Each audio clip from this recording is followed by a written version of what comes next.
अस्सलामुअलैकुम दोस्तों। तो कैसे हैं आप? उम्मीद है आप सब खैरियत से होंगे। तो आज हम चलते हैं अपने नमपाई ट्यूटोरियल सीरीज़ के सेकंड लेक्चर की तरफ। पिछले ट्यूटोरियल में हमने नमपाई की बेसिक्स को देख लिया था। अगर किसी ने वो ट्यूटोरियल अभी तक नहीं देखा तो मैं डिस्क्रिप्शन बॉक्स में आपको लिंक प्रोवाइड कर देता हूँ। वीडियो के ऊपर आई बटन में भी आपको वो लिंक डिस्प्ले हो रहा होगा। आप पहले वो वीडियो देख लें, फिर यहाँ पर पार्ट 2 में आ जाएं। ठीक है, तो हम टाइम ज़ाया किए बगैर चलते हैं अपने जुपिटर नोटबुक में और हम कुछ और एडवांस फीचर्स पढ़ते हैं नमपाई के लिए। ठीक है, तो जी आज हम जो एक नए फीचर के बारे में पढ़ने जा रहे हैं उसे हम ब्रॉडकास्टिंग कहते हैं। ठीक है, ब्रॉडकास्टिंग बेसिकली क्या होती है, हमने लास्ट जो ट्यूटोरियल में देख लिया था कि हम नमपाई को इंपोर्ट कैसे करते हैं। ठीक है, तो इस तरह हमने इंपोर्ट कर लिया उसे और लेट्स सपोज मैं एक बनाता हूँ एरे। मैंने बताया था np डॉट एरे का फंक्शन होता है, आप इससे एरे बना सकते हैं। ठीक है, आपने लेट्स सपोज एरे बनाई है 1 2 3 एंड 4 और एक आपने एरे बनाई है np डॉट एरे के नाम से बी एरे है। उसके अंदर आपने लेट्स सपोज 10 20 30 एंड 40 रख ली। ठीक है, और आपने एक सी वेरिएबल के अंदर ए अरिथमेटिक्स हमने देखी थी, A multiply let's suppose B करते हैं या ए प्लस बी करते हैं और उसके बाद अगर मैं सी को प्रिंट करूं तो मुझे आंसर ये दोनों एरेज आपस में ऐड हो जाती हैं, इनके इंडेक्स बाय इंडेक्स एडिशन हो जाती है। जैसे 10 + 1 11, 20 + 2 22, 30 + 3 33 एंड 40 + 4 44। तो ये तो सिंपल अरिथमेटिक्स थी, लेकिन हमारी नमपाई जो है वो ब्रॉडकास्टिंग भी अलाउ करता है। ब्रॉडकास्टिंग का मतलब क्या होता है, फॉर एग्जांपल हम इसी कोड को कॉपी करते हैं। फॉर एग्जांपल हमारी इस एरे के अंदर एक मल्टी डायमेंशनल एरे पड़ी है, लेट्स सपोज 10 20 30 और 40 ये है। इसके अलावा लेट्स सपोज एक और हम ले लेते हैं 20 30 40 एंड 50। ठीक है, हमने ये ले लिया रे। ठीक है, और अब लेट्स सपोज हम यहाँ छोटे नंबर ले लेते ताकि आप लोगों को आसानी हो जाएगी। ठीक है, मैं जो दिखाने वाला हूँ, अब ये देखें दोनों की लेंथ सेम नहीं है। अब मैं अगर इन दोनों को ऐड करता हूँ ए प्लस बी को, तो आपके ख्याल में क्या होगा, 1 + 1 2 हो जाएगा, 2 + 2 4 हो जाएगा, 3 + 3 6 और 4 + 4 8। तो बाकी ये दो कहाँ जाएंगे? तो बेसिकली ब्रॉडकास्टिंग हमें ये फीचर देता है कि आप अगर एडिशन करते हो इस एरे की कोई मल्टी डायमेंशनल एरे के अंदर, तो ये एरे सब एरेज के अंदर ऐड हो जाएंगी। सिर्फ उसमें एक कंडीशन होना ज़रूरी है कि जितनी लेंथ जितनी डायमेंशन इसकी हो उतनी ही डायमेंशन की ये वाली एरेज हों। ठीक है, अगर ये 1 × 4 की है, ये 4 इसके कॉलम्स है ना, तो इसके भी कॉलम्स 4 होने चाहिए। तो ये सारों के तीनों के 4 कॉलम्स हैं, तो इसलिए कोई इशू नहीं आएगा। ये एरे इसमें भी ऐड हो जाएगी, इसमें भी ऐड हो जाएगी और इसमें भी ऐड हो जाएगी। ठीक है, अब मैं जब इसका रिजल्ट शो करवाऊंगा तो देखें अब हुआ क्या, 1 + 1 2 2 + 2 4 3 + 3 6 4 + 4 8। उसके बाद 1 + 10 11 2 + 20 22। ये देख लें, ये 3 + 30 33 और 4 + 40 44। इसी तरह अगले के अंदर। तो ब्रॉडकास्टिंग यही होती है कि अगर आप एक लिस्ट को मल्टीपल डायमेंशनल्स में ऐड करना चाहते हो तो हो जाएगा। हाँ, लेकिन इस शर्त में नहीं होगा कि अगर लेट्स सपोज आपके यहाँ 3 एलिमेंट्स हैं और यहाँ 3 कॉलम्स हैं और यहाँ 4 कॉलम्स हैं, तो इस केस में देखें ये एरर दे देगा कि operand could not be broadcast together with shape. ये उनकी शेप सिमिलर नहीं है। ब्रॉडकास्ट तब होगी जब ये 4 और ये वाली चीज़ आपस में मिलेगी। बेसिकली ये मैट्रिक्स मल्टीप्लिकेशन वाला सिनेरियो बनता है। आपको मैं थोड़ी सी इसकी इमेज भी दिखाता हूँ। तो ये आपको एक इमेज नज़र आ रही होगी। तो बेसिकली होता है ऐसा है कुछ कि आपकी लेट्स सपोज एक मल्टी डायमेंशनल एरे है 4x3 की, और आपकी जो बी एरे है वो लेट्स सपोज ये है 0 1 3 2, ठीक है। तो होना ऐसा चाहिए जो ये आपका यहाँ पर नंबर है वो इस नंबर के इक्वल होना चाहिए, फिर ही ब्रॉडकास्टिंग हो सकती है। मैं आपको आसान वर्ड में समझा रहा हूँ, ठीक है। कि आपने ये देखना है कि जो जिस तरह मैट्रिक्स मल्टीप्लिकेशन में होता है ना कि ये कि उसका फर्स्ट नंबर इसके सेकंड नंबर के इक्वल हो, डायमेंशंस इक्वल हों, देन हम मैट्रिक्स मल्टीप्लिकेशन या मैट्रिक चीज़ें करवा सकते हैं। तो इसी तरह इस केस में भी ये 3 और 3 इक्वल हैं, तो ये काम हो सकता है। अब इस केस में क्या होगा, जब ब्रॉडकास्टिंग करते हो तो ये बेसिकली स्ट्रेच हो जाती है। इस जगह पर भी 0 1 2 0 1 2 0 1 2 आ जाता है, ये जो डल में शो हुआ है, ठीक है। और फिर जब एडिशन होती है तो ये इसी तरह होती है जिस तरह 4x3 की 4x3 से हो रही है। तो एट द एंड इस तरह का एक रिजल्टेंट आपको मिल जाता है, ठीक है। तो आई होप ये पॉइंट समझ आ गया होगा आप लोगों को। तो यहाँ पर हमारी इक्वल होनी चाहिए। तो ये तो थी ब्रॉडकास्टिंग, ठीक है। इसके बाद हमारे पास एक और कंसेप्ट है जिसे हम स्टैकिंग कहते हैं, स्टैकिंग, ठीक है। बेसिकली स्टैकिंग भी आया है कि इस कंसेप्ट से आया है कि हम दो नमपाई एरेस को आपस में जोड़ सकते हैं। स्टैक का मतलब होता है, स्टैक का नाम आपने सुना होगा अगर आप CS फील्ड के हैं, डाटा स्ट्रक्चर्स में आपने सुना होगा स्टैक्स और क्यूज़। स्टैक्स बेसिकली क्या होती हैं कि जैसे आप आसान लफ्ज़ों में बताता हूँ, फर्स्ट इन लास्ट आउट वाला कंसेप्ट होता है कि जो पहले आएगा वो बाद में जाएगा। फॉर एग्जांपल आप लोग पहले पहले घर में क्रिकेट जब खेलते थे तो आप एक बॉल्स का डब्बा ले आते थे जिसे टेनिस बॉल्स कहते हैं, ठीक है। वो येलो कलर्स की होती थी, वो एक डब्बे में आती थी। तो सबसे पहले अब वो डब्बे के अंदर से आप सबसे पहले सबसे ऊपर वाली बॉल निकालते थे, फिर सेकंड और फिर लास्ट। अब जब बॉल्स डालने की बारी आएगी तो सबसे पहले कौन सी बॉल आप डालोगे उस डब्बे के अंदर, सबसे लास्ट वाली, फिर सेकंड, फिर थर्ड। तो आपने सबसे पहले कौन सी डाली बॉल, लास्ट, ठीक है। और सबसे बाद में कौन सी निकलेगी, वही लास्ट वाली। तो ये कंसेप्ट जो होता है ये फर्स्ट इन लास्ट आउट का होता है। आप लोगों ने बचपन के अंदर वो सीडी रैक्स भी देखे होंगे। आप सीडीओं का खाली सीडीज़ का डब्बा ले आते थे और सीडियाँ भर भर के अपना मटेरियल रख लेते थे। तो वो सीडी का जो डब्बा आता था खाली सीडीज़ का, वो भी बेसिकली इसी तरह का था कि आप आखिरी वाले डिस्क को पहले नहीं निकाल सकते थे, सबसे पहले हालांकि इंसर्ट तो वही हुई है लेकिन वो सबसे एंड में निकलेगी, ठीक है। तो स्टैक्स भी यही होती हैं कि आप एक अरे को दूसरे अरे के ऊपर रख दें स्टैक बना के, ठीक है। जिस तरह ईंटें होती हैं ना, ईंटें एक ईंट के ऊपर दूसरी ईंट, फिर तीसरी ईंट, फिर चौथी ईंट, इसी तरह आप एक नमपाई अरे के ऊपर दूसरी नमपाई अरे, उसके ऊपर तीसरी, उसके ऊपर चौथी। तो आप स्टैकिंग जो है वो अरेज की दो तरह कर सकते हैं, एक होती है हॉरिजेंटल और एक होती है वर्टिकल।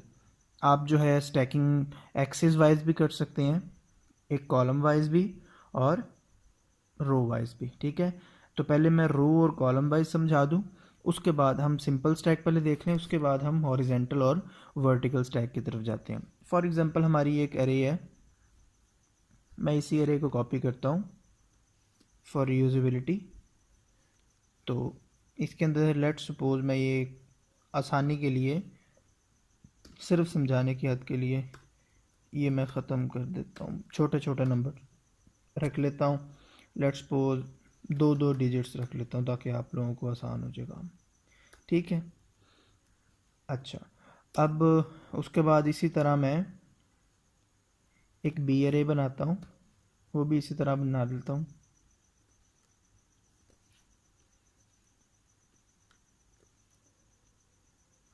फाइव 6 7 एंड 8, ठीक है।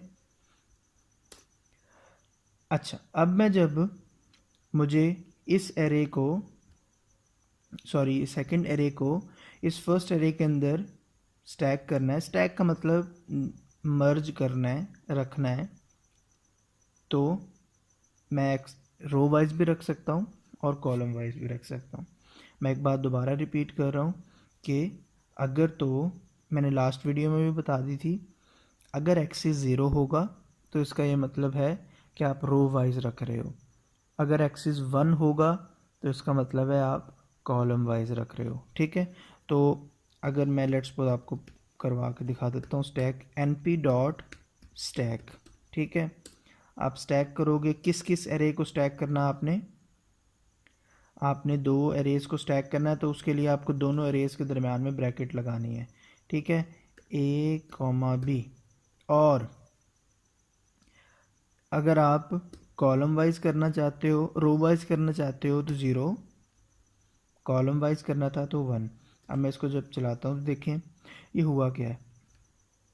ये बेसिकली आपकी 1 2 3 4 एरे है। ठीक है, और उसके नीचे 5 6 7 8 रख गई है, मतलब रो वाइज मर्ज हो गई हैं। पहले ये 2 रोज थी, ठीक है, ये फर्स्ट रो थी, ये सेकंड रो, उसके नीचे थर्ड रो आ गई ये बन के, और फोर्थ रो ये बन के आ गई। आपकी दोनों एरेज मर्ज हो गई हैं। ठीक है, और रो वाइज मर्ज हुई हैं।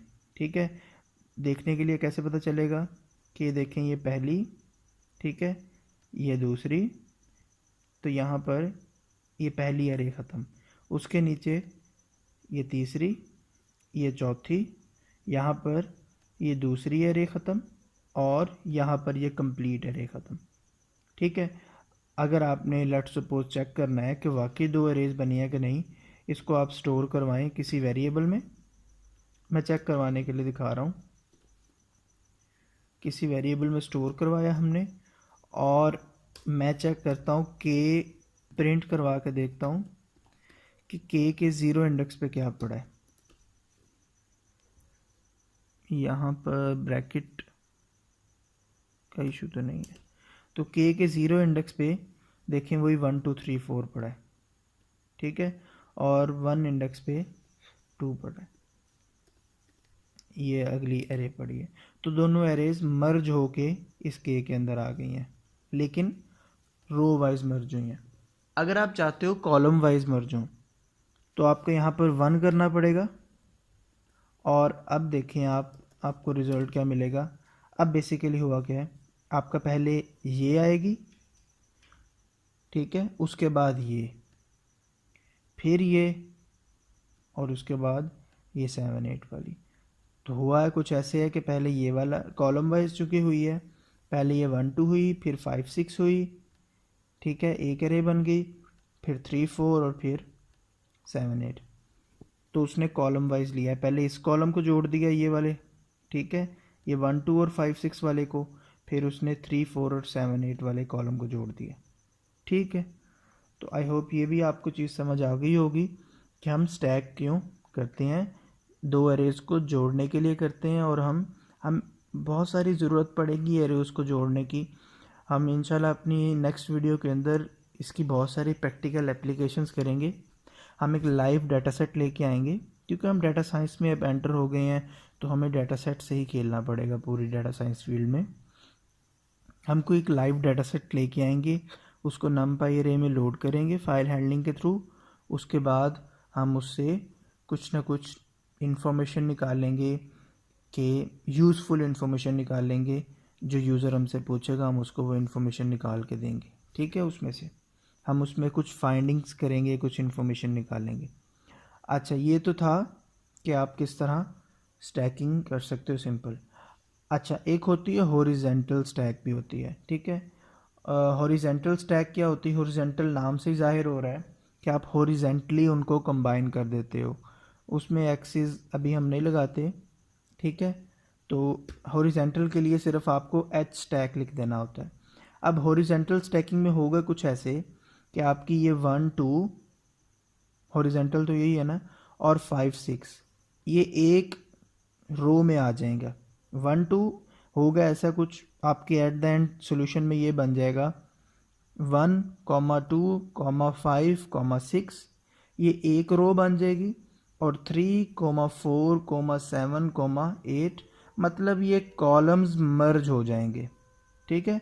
अगर आपने कॉलम्स को आपस में मर्ज करना है, दो एरेज मर्ज तो हो रही हैं, स्टैकिंग ही हो रही है, लेकिन हॉरिजेंटल स्टैक का ये मतलब है आपने हॉरिजेंटल का मतलब है कॉलम्स, तो आपने कॉलम्स को भी आपस में मर्ज कर देना है।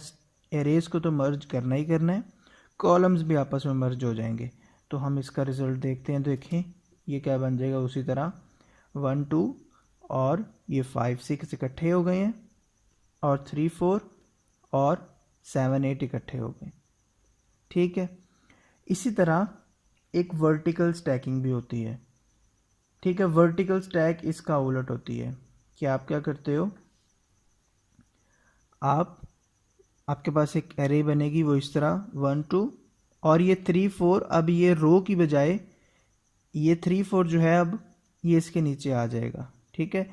आप उसके बाद 5 6 और फिर 7 8 आपका वर्टिकल स्टैक हो जाएगा। वर्टिकल में आपका आंसर आ जाएगा। हॉरिजेंटल का मतलब इस तरह, वर्टिकल का मतलब इस तरह, ठीक है। तो अगर मैं इसको डिस्प्ले करवाता हूँ अभी, तो ये देखें कैसे होगा। वर्टिकल स्टैक है तो ये देखें 1 2 अलहदा, 3 4 अलहदा, 5 6 अलहदा, 7 8 अलहदा, ठीक है। इसमें और इसमें मैं इसको अगर हॉरिजेंटल स्टैक अलहदा बनाता हूँ और वर्टिकल अलहदा बनाता हूँ, ये वर्टिकल है, लेट्स सपोज ये हॉरिजेंटल है, तो देखें इन दोनों में क्या डिफरेंस है कि यहाँ पर उसने कॉलम्स को मर्ज कर दिया था, यहाँ पर उसने कॉलम्स को मर्ज नहीं किया बल्कि रो वाइज उसने आपस में रख लिए हैं, ठीक है। तो ये थोड़ा डिफरेंस है, आपको इनकी ज़रूरत पड़ेगी, हम इनको प्रैक्टिकली यूज़ करेंगे। अभी फ़िलहाल आप सिर्फ ये जानते जाएं कि ये कंसेप्ट्स क्या होते हैं, कहाँ यूज़ होते हैं, इसका हम प्रैक्टिकल यूज़ करेंगे। और मैं इस वीडियो के एंड में आपको एक कोर्स भी बताऊंगा जो आप कोर्सेरा पे जाकर अभी उसकी फ़ाइनेंशियल एड के लिए अप्लाई कर दें। तो जैसे ही आपकी फ़ाइनेंशियल एड आ जाएगी मैं उसके ऊपर एक कंप्लीट वीडियो बनाऊंगा, क्योंकि हम जो जो टॉपिक्स करते जा रहे हैं उनके हम सर्टिफिकेशंस भी लेते रहें तो हमें फ़ायदा होगा। हमने अभी पाइथन का पहले कोर्स किया था, जिन लोगों ने अभी तक वो नहीं सुना तो वो सुन लें, और उसके बाद मैंने उसी पर एक वीडियो भी बनाई है जिसमें पूरा पाइथन का हमने कोर्सेरा का कोर्स भी एक ही वीडियो में कवर किया है, ठीक है। इसी तरह नमपाई भी जब कवर हो जाएगी और हमारी एक एप्लीकेशन भी हम नमपाई की कंप्लीट कर लेंगे, तो हम नमपाई के ऊपर एक कोर्सेरा का कोर्स करेंगे, ठीक है। तो वो मैं आपको वीडियो के एंड में बता दूंगा। अच्छा, उसके बाद ये तो हो गया हॉरिजेंटल स्टैक और वर्टिकल स्टैक। अच्छा, उसके बाद एक हमारे पास एक नया कंसेप्ट है जिसे हम एरे सेपरेटिंग कहते हैं, ठीक है। एरे सेपरेट क्या करता है, एक फंक्शन है जो एरे को सेपरेट कर देता है। आप जितने नंबर्स उसे बताते हैं, जितने पार्ट्स में उसे सेपरेट करना चाहते हैं, वो उतने पार्ट्स में सेपरेट कर देता है। फॉर एग्ज़ाम्पल आपकी ये एक एरे है, हम यहाँ से एरे उठा लेते हैं, यही वाली। तो हम लेट्स सपोज इसको बढ़ा देते हैं थोड़ा सा अंडरस्टैंडिंग के लिए, ठीक है। बढ़ाया। अब मैं चाहता हूँ कि एरे सेपरेट करूँ, इस एरे को मैं 3 पार्ट्स में सेपरेट कर दूँ, ठीक है। वो खुद ही सोच समझ के 3 पार्ट्स में सेपरेट कर देगा। कैसे, मैं इसका नाम न्यू रख देता हूँ, ठीक है, और np dot array underscore separate, ठीक है, ये लिखेंगे। और इसके अंदर किसको सेपरेट करना है, आपने ए को करना है। कितने पार्ट्स में करना है, 3 पार्ट्स में, ठीक है। और मैं यहाँ पर प्रिंट कर देता हूँ न्यू को, ये लें। तो अब ये देखें उसने एरे को 3 पार्ट्स में सेपरेट कर दिया, 1 2 और ये 3। बेशक उसके आखिरी एलिमेंट्स पे 2 पड़े हैं, उसने फिर भी उसको 2 ही रखा है, नो इशू, एरर नहीं देगा वो, उसने सही से सेपरेट कर दिया, ठीक है। तो अच्छा, हम देख लेते हैं इसमें क्या क्या हम दे सकते हैं। हम उसे एक्सिस वाइज भी बता सकते हैं कि एक्सिस वाइज सेपरेट करो, कि अगर टू डायमेंशनल एरे है तो एक्सिस वाइज भी हम बता सकते हैं उसे, ठीक है। तो अब आपको वो दिखाने के लिए कि किस तरह आप उसे रिट्रीव कर सकते हैं, न्यू ऑफ ज़ीरो के अंदर क्या पड़ा होगा, ये 1 2 3 अरे पड़ी होगी, ये देखें। ठीक है, इसका पहला एलिमेंट उठाना है आपने, तो यहाँ 0, इसका पहला एलिमेंट 1 आ जाएगा। दूसरा एलिमेंट उठाना है तो इस तरह। ठीक है, इसी तरह आप अगले इंडेक्स पे चले जाएं तो ये अगली एरे पड़ी है, इसका कोई एलिमेंट जैसे 5 आपने उठाना है तो यहाँ 1 लिख देंगे क्योंकि array in with an array बनी है। तो इस तरह आप एरे को सेपरेट कर सकते हैं। 2 डायमेंशनल एरे है उसे भी सेपरेट कर सकते हैं। फॉर एग्ज़ाम्पल आपकी एक एरे है, हम इसी को ले लेते हैं और मैं इसमें एक और लेट्स सपोज ऐड कर देता हूँ 1 3 4 5 और 7। ठीक है, अब मैं इसी तरह ये वाला कोड कॉपी करता हूँ और मैं आपको चेक करवाता हूँ।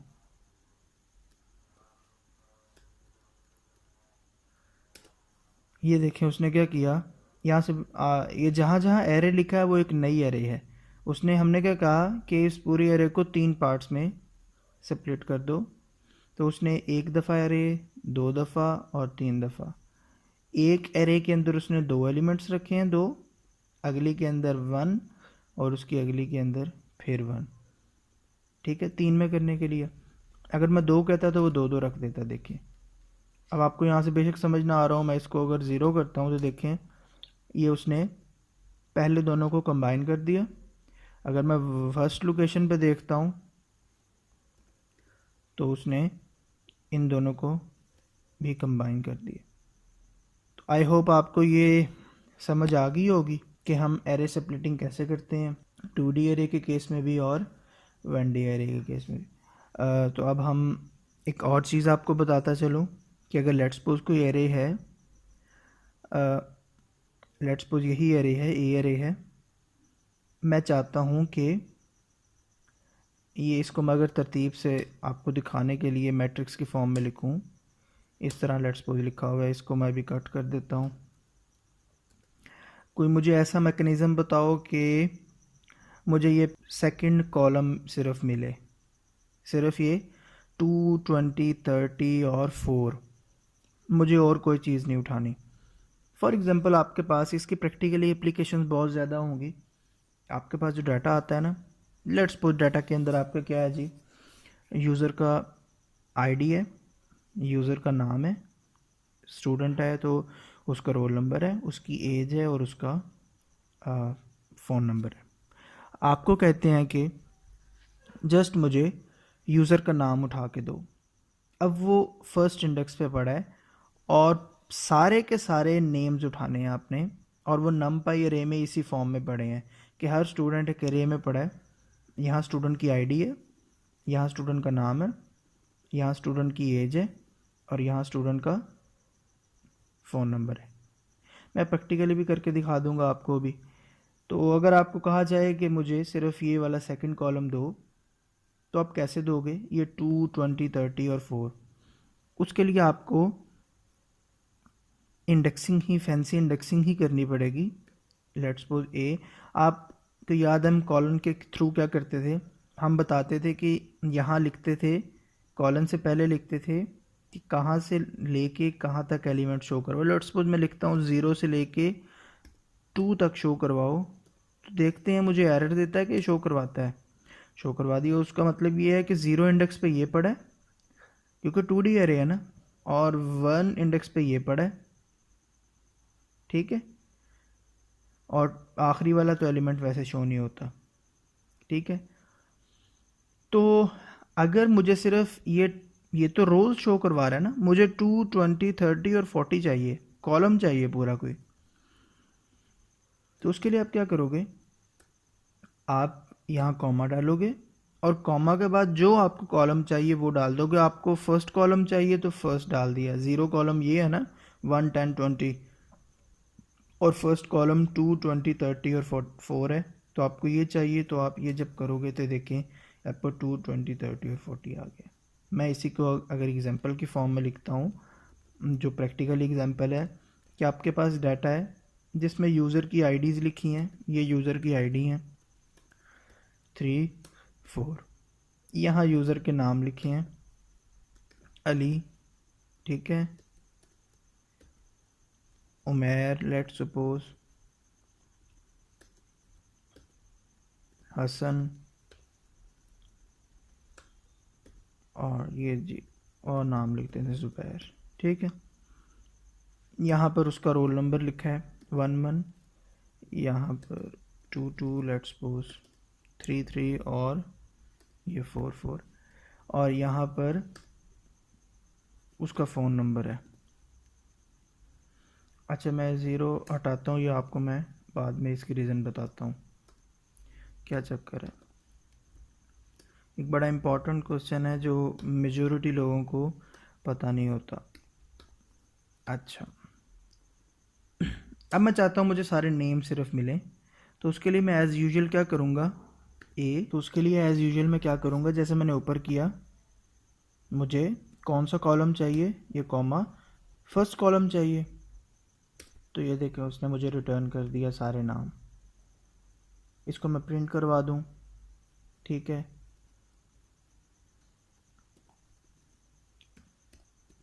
अच्छा ये प्रिंट हो गया, ये ले, ठीक है। अच्छा, जो मैंने यहाँ एक बात, यहाँ मैं अगर ज़ीरो लिखूँगा ना, तो ये देखिए मुझे ना एरर देगा इसी जगह पर। तो अगर मैं लेट्स सपोज एक वेरिएबल है, ए वेरिएबल है, उसके अंदर 030 रखता हूँ ना, तो मुझे एरर देता है, क्यों? इसमें क्या मसला है, कोई बता सकते हैं? अगर किसी को इसका रीज़न पता है तो वो मुझे कमेंट बॉक्स में बताए। मैं इसके ऊपर एक पूरी वीडियो बनाऊँगा इंशाल्लाह कि ये हमारा इशू क्या होते हैं। मैं कुछ जनरल इश्यूज़ जो मेजॉरिटी लोगों को नहीं पता होते, जो सिंपल प्रोग्रामिंग जिन्हें आती है उनको आइडिया नहीं होता, आप बेशक ख़ुद से पूछ के देख लीजिएगा। अभी तक आपको, काफ़ी लोगों को अभी तक पता नहीं होगा, अभी तक। हाँ, इंटरनेट से आप जैसे सर्च करेंगे आपको आंसर तो ऑफ कोर्स मिल जाएगा।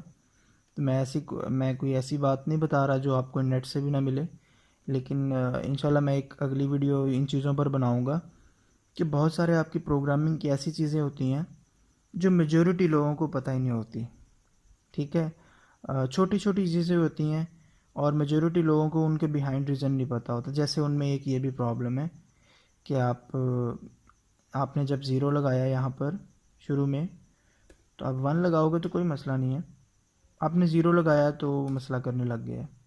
तो इसका आप रीज़न जानिएगा और कमेंट बॉक्स में मुझे बताइएगा, ठीक है।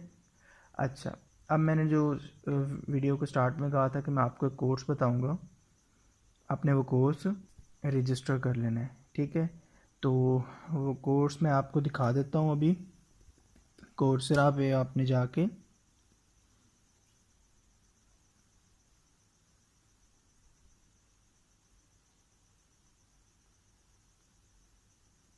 आपने कोर्सेरा पे जाके यहाँ से सिंपल लेट्स सपोज यहाँ आपने एक्सप्लोर पे जाना है और डाटा साइंस के काफ़ी कोर्स पड़े हैं, आपने डाटा साइंस पे क्लिक कर दें।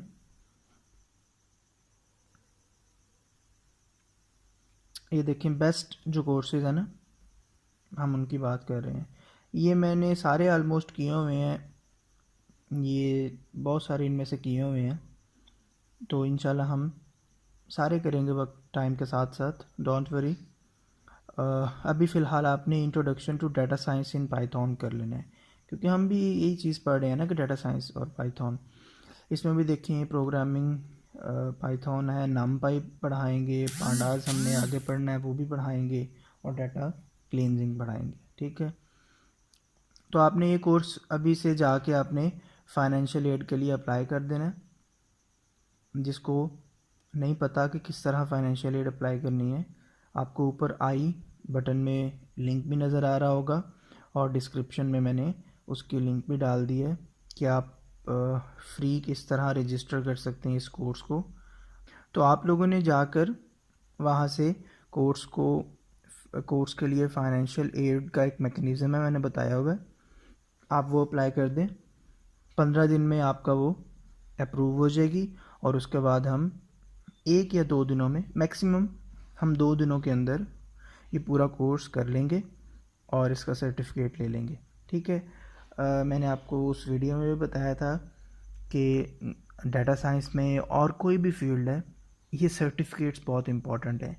देखें जैसे अब ये है, ये देखें यूनिवर्सिटी ऑफ मिशिगन का है, ठीक है। और यूनिवर्सिटी ऑफ मिशिगन में आपको दिखाऊं, यूनिवर्सिटी ऑफ मिशिगन अगर मैं आपको दिखाऊं तो कि ये क्यूएस वर्ल्ड रैंकिंग में पूरी दुनिया में 21वें नंबर पे है और यूएस के अंदर दूसरे नंबर पे है और अमेरिका के अंदर पहले नंबर पे है, ठीक है। और ये बहुत इसकी वर्थ है। आपको जो सर्टिफिकेट मिलता है उसके ऊपर इनकी स्टैंप लगी होती है। उसके बाद कुछ कोर्सेज हैं, जैसे ये जॉन हॉपकिंस यूनिवर्सिटी है, बहुत सारी यूनिवर्सिटीज़ हैं जिनके आपको ऑफिशियल सर्टिफिकेट्स मिलते हैं। यूनिवर्सिटी ऑफ इलिनॉइस है, ये बहुत फेमस यूनिवर्सिटी है। स्टैनफोर्ड यूनिवर्सिटी के यहाँ पर पढ़े होते हैं, तो आप यहाँ से बहुत सारे कोर्सेज कर सकते हैं।